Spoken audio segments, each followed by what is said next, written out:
tapat, matatag at maaasahan balitang tama at totoo lamang dito sa Pilipinas Network. Magandang araw sa ating mga kababayan sa Pilipinas at sa buong mundo. Huwag kalimutang pusuan ang video, sumubaybay at pindutin ang batingaw upang lagi kayong updated sa balita. Simulan na natin. Isang malawakan at lubos na koordinadong serye ng mga pag-atake ang isinagawa ng puwersa ng Ukraine kagabi laban sa mga estratehikong pasilidad ng militar ng Russia. Kabilang sa mga binigwasan ng mga radar system, command center ng mga drone, imbakan ng gasolina at mga bodega ng bala. Ang malaking operasyong ito ay naglalayong lumpuhin ang depensa at logistical support ng Russia sa mga nasakop na teritoryo ng Ukraine. Isa sa mga pinakamahalagang target na matagumpay na tinamaan sa operasyong ito ay ang Nebuyu radar station ng Russia na matatagpuan sa Sevastopol, sa pansamantalang sinakop na rehiyon ng Crimea. Ang Nebuyu ay isang napakasophisticadong long-range radar na may kakayahang tumukoy at sumubaybay sa mga gumagalaw na target sa himpapawid. Ang pagkasira nito ay isang malaking dagok sa kakayahan ng Russia na bantayan ang kanilang nasasakupan. Ang Nebuyu system ay gumagamit ng napaka-advanced na meter wave frequency range upang magbigay ng malawak at detalyadong imahe ng airspace sa paligid ng deployment area nito. Idinisenyo ito upang makita ang mga eroplano, cruise missile at maging ang mga ballistic missile mula sa malalayong distansya. Dahil dito, nagsisilbi itong isa sa mahahalagang mata ng depensang panghimpapawid ng Russia sa buong rehiyon ng Black Sea at Crimea. Ayon sa mga eksperto sa militar, ang pagkawala ng radar na ito ay lubhang magpapababa sa kakayahan ng Russia na subaybayan ang mga aktibidad sa himpapawid ng rehiyon. Mas mahihirapan na ngayon ang kanilang air defense forces na matukoy sa tamang oras ang mga dumarating na banta o pag-atake mula sa Ukraine. Ang puwang na ito sa kanilang radar coverage ay maaaring magbukas ng mas maraming oportunidad para sa mga susunod na opensiba. Bukod sa mahalagang radar sa Crimea, pinatamaan din ng mga sundalong Ukrainian ang isang UAV command post na matatagpuan malapit sa Mern sa rehiyon ng Zaporizhia. Ang pasilidad na ito ay ginagamit ng militar ng Russia upang i-coordinate ang kanilang unmanned aerial vehicle o drone operations sa frontline. Ang tagumpay na ito ay nagpapakita ng lumalakas na kakayahan ng Ukraine na tukuyin at wasakin ang mga control center. Ang mga drone ay naging isang kritikal na bahagi ng modernong labanan, partikular na para sa reconnaissance at direktang pag-atake sa larangan ng digmaan. Sa pamamagitan ng pag-target sa UAV command post, direktang pinahina ng Ukraine ang kakayahan ng Russia na mangalap ng intelligence at magsagawa ng mga precision strike laban sa mga posisyon ng Ukrainian. Ito ay isang matinding hampas sa kanilang taktikal na operasyon. Kasabay nito, isa pang matagumpay na pag-atake ang naganap sa isang malaking imbakan ng gasolina at langis malapit sa Dovzhansk sa rehiyon ng Luhansk. Ang pasilidad na ito ay isa sa mga pangunahing suplayan ng petrolyo para sa mga sasakyang militar ng Russia na nakatalaga sa silangang bahagi ng Ukraine. Ang pagsabog sa imbakan ay nagdulot ng malaking sunog na makikita mula sa malalayong lugar. Ayon sa mga lokal na ulat, ang pagkasira ng imbakan ng gasolina ay direktang makakaapekto sa kakayahan ng Russia na magsupply at magpatakbo ng kanilang mga tangke, armored vehicle at iba pang kagamitang militar malapit sa frontline. Sa digmaan, ang logistika ng gasolina ay kasing halaga ng mga bala at ang anumang pagkaantala sa supply ay maaaring magdulot ng paralysis sa mga operasyon ng militar ng Russia sa Luhansk at mga karatig na lugar sa silangan. Hindi pa nagtapos doon ang opensiba ng Ukraine. Iniulat din ng kanilang militar ang matagumpay na pag-atake sa isang bodega ng mga bala malapit sa Novi Hay sa rehiyon ng Zaporizhia. Ang pagkawasak ng bodegang ito ay nangangahulugang nabawasan ang imbak na artillery shell at mga rocket na ginagamit ng Russia upang bombahin ang mga lungsod at posisyong militar ng Ukraine sa timog na bahagi ng bansa na lalo pang nagpapahina sa kanilang kakayahang lumaban. Sa rehiyon naman ng Kherson, isang material depot malapit sa Kalanchak ang naging target din ng pambobomba ng Ukraine. Ang pasilidad na ito ay naglalaman ng mga kagamitang militar, ekstrang pyesa at iba pang mahahalagang supply na kailangan upang mapanatili ang lakas ng mga tropang Ruso sa labanan. Ang sunod-sunod na pag-atake sa mga bodegang ito ay nagpapakita ng isang napakasistematikong plano upang pahinain ang kanilang logistical support. Ang parehong uri ng mga pasilidad na ito, ang imbakan ng bala sa Zaporizhia at ang material depot sa Kherson ay may napakahalagang papel sa pagsuporta sa mga puwersang Ruso sa labanan. Kung wala ang tuloy-tuloy na supply mula sa mga depot na ito, mahihirapan ang Russia na maglunsad ng mga pangmatagalang operasyong pang-combat. Ito ay bahagi ng estratehiya ng Ukraine na putulin ang supply ng hukbong sandatahan ng kalaban sa harapan. Karagdasyong parito lumampas pa sa mga nasakop na teritoryo ng Ukraine ang opensiba kagabi. Sinalakay din ng kanilang puwersa ang konsentrasyon ng mga sundalong Ruso malapit sa Butyrki sa rehiyon ng Belgorod na mismong teritoryo na ng Russia. Ang pag-ataking ito sa loob mismo ng hangganan ng Russia ay nagpapadala ng malakas na mensahe na walang ligtas na lugar para sa kanilang mga sundalo kahit sa loob ng kanilang sariling bansa. Ipinapakita ng pag-atake sa Belgorod na ang listahan ng mga target ng Ukraine ay hindi na lamang limitado sa mga posisyon sa frontline sa loob ng kanilang bansa. Sa halip, pinalawak na nila ito upang maapektuhan ang iba't ibang elemento ng infrastrukturang militar at network ng suporta ng Russia. Ang ganitong uri ng malalalim na strike ay naglalayong lumikha ng malaking presyon at kalituhan sa hanay ng pamunuan ng militar ng Russia. Ang opisyal na ulat na ito ay nagmula mismo sa General Staff ng Hukbong Sandatahan ng Ukraine. Sa kanilang pahayag, binigyang diin nila na ang lahat ng operasyong ito ay matagumpay na naisakatuparan at nakamit ang kanilang mga layunin. Bagamat hindi idineklara ang eksaktong mga armas na ginamit, naniniwala ang mga eksperto na kombinasyong ito ng mga long-range drone at precision missile na gawa sa Ukraine at mula sa mga bansang kanluranin. Ang koordinasyon ng mga pag-atake sa iba't ibang dako ng Ukraine at maging sa loob ng Russia sa loob lamang ng isang gabi ay nagpapakita ng napakataas na antas ng kakayahan sa pagpaplano ng Ukraine. Nangangailangan ito ng tumpak na intelligence mula sa larangan, mabilis na pagpapasya at epektibong paggamit ng kanilang mga limitadong asset. Ito ay patunay na patuloy na umuunlad ang kanilang kapangyarihang militar sa kabila ng nagpapatuloy na digmaan.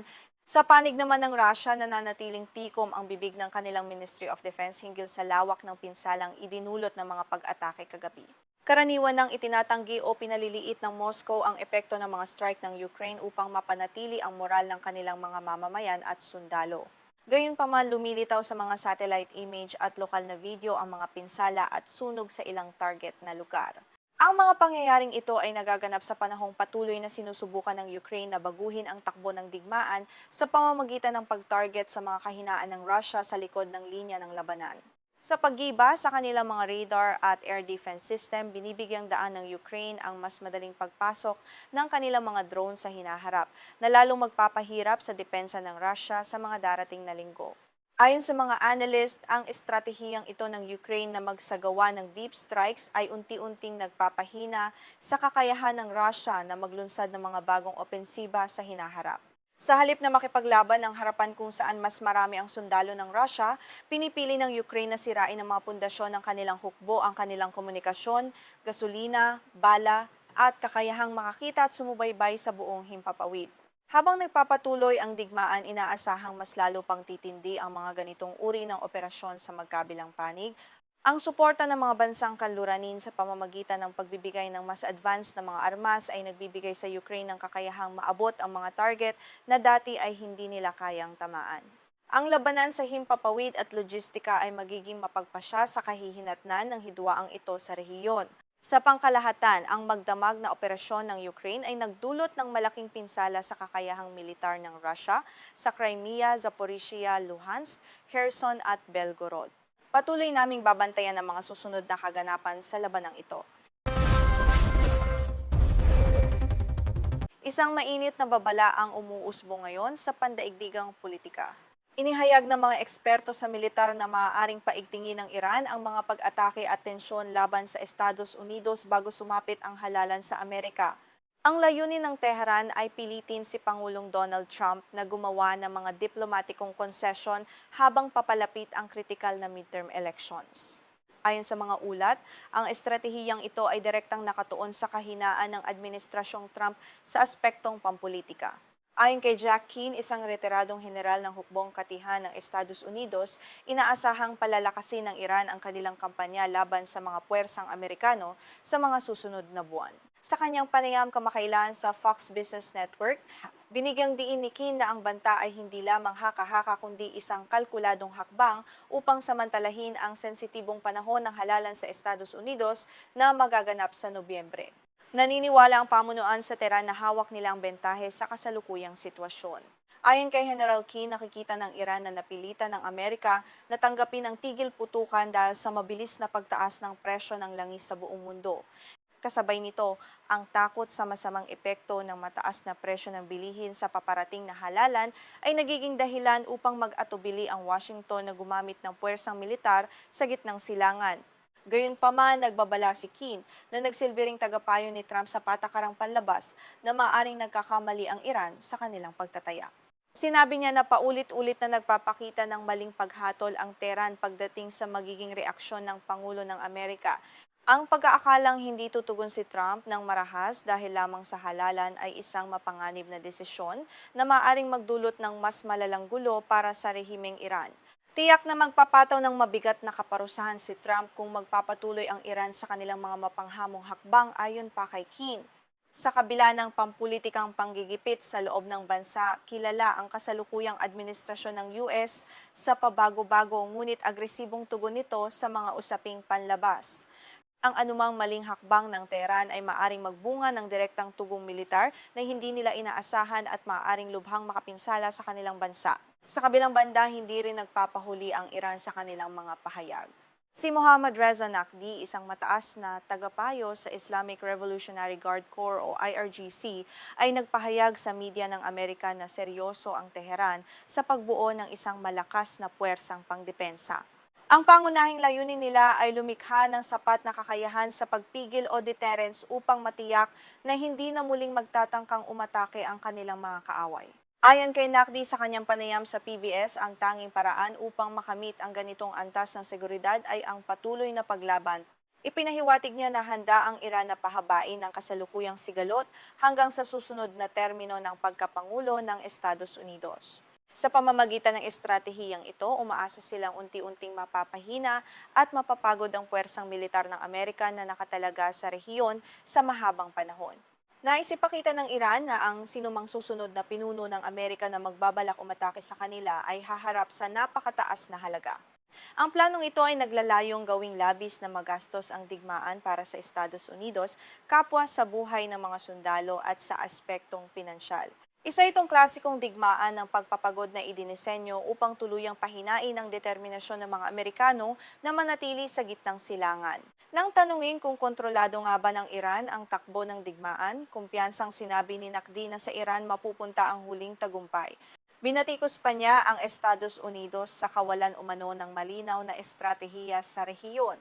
Ayon sa kanya, pabago-bago ang direksyon ng Washington at tila nalilito ito sa mga susunod na hakbang na nagpapakita umano ng kahinaan at kawalan ng malinaw na direksyon sa kasalukuyang pamumuno nito sa militar.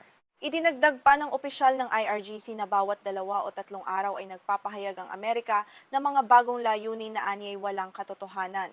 Binanggit niya ang mga banta ng US na sakupin ang isla ng Harg at muling buksan ang madiskarteng kipot ng Hormuz. Para sa Iran, ang mga pahayag na ito ay patunay lamang ng kawalan ng koordinasyon at desperasyon sa panig ng Administrasyong Trump na kontrolin ang lumalalang sitwasyon. Naniniwala ang Iran na ang paghaba ng hidwaan ay nagbibigay sa kanila ng mas mahalagang karanasan sa pakikipaglaban. Inamin ni Naqvi na bago ang kasalukuyang krisis, wala silang aktuwal na karanasan sa direktang pakikipagtigma sa Estados Unidos. Ngunit sa nakalipas na 5 buwan ng patuloy na tensisyon, marami na silang natutunan tungkol sa mga taktika, kakayahan at kahinaan ng mga puwersang Amerikano sa larangan ng digmaan. Isang nakagigimbal na pahayag mula kay Naqvi ang kanyang konklusyon na mas mahina ang militar ng Estados Unidos kaysa sa inaasahan ng marami sa buong mundo. Sa kanilang aktual na pakikipag-ugnayan sa mga nakaraang buwan, nakita umano ng Iran na may mga limitasyon ang kapangyarihan ng Amerika. Ang persepsyong ito ay nagbibigay sa Tehran ng karagdagang lakas ng loob na huwag sumuko sa mga banta ng parusa o digmaan. Tungkol naman sa mga operasyon sa kipot ng Hormuz, nilinaw ng tagapayo ng IRGC ang kanilang posisyon sa pag-atake sa mga barko. Sinabi niya na kung ang mga barkong ito ay dadaan sa mga rutang nasa labas ng kontrol ng Iran, malaki ang posibilidad na nagdadala ang mga ito ng supply para sa kanilang mga kaaway. Dahil dito, itinuturing ng Iran ang mga sasakyang pandagat na ito bilang lehitimong target batay sa kanilang pambansang seguridad. Ipinagmalaki rin ng Iran ang kanilang sariling industriya ng depensa, partikular ang paggawa ng mga armas.